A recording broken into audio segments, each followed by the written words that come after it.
Յախա են թափ տալիս կներեք այդ բառի համար, ասում են ով ուզում ալինի, մենակ սրանք չլինեն, դուք այդ գիտակցումը ունեք, կամ բանակցելու մասին եք խոսում, ինչ տուն, ինչ առանձնատուն, ինչ բանակցելու մասին եք խոսում, բա ուրա Ռոբերտ Քոչարյանը եւ Սերժ Սարգսյանը մեռանք ասելով եկեք, բանավեճի եկեք, պատմեք այն ամեն ինչը գիտեք, այն լուրջ դեմքի արտահայտությունով, որ ձեզ հարմար մարդկանց հարցազրույց եք տալիս, եկեք վարչապետ Փաշինյանին մի պատմեք, Ալենին մի պատմեք, չգիտեմ, մեր падգամավորներին մի պատմեք, թող գա Ռոբերտ Քոչարյանը,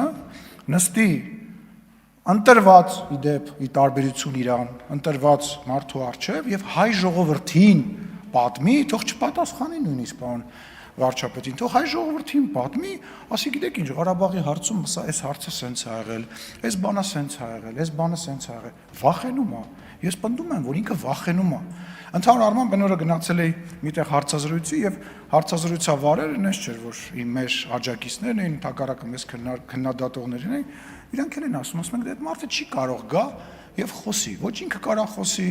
ոչ այն մի անձնավորությունը մերժվածը կարող գա խոսի, իրանք այդ հնարավորությունը ոչ ինտելեկտուալ, ասում եմ, այն պարագայում, երբ որ լրատվամիջոցները կառավարելի են, երբ որ հրավիրում ես քեզ ուզած մարդկանց եւ քո ուզած հարցերն են տալիս, հետո մի հատ էլ լավ մոնտաժում ես, դու ուզենաս կարող հարցազրույց տա։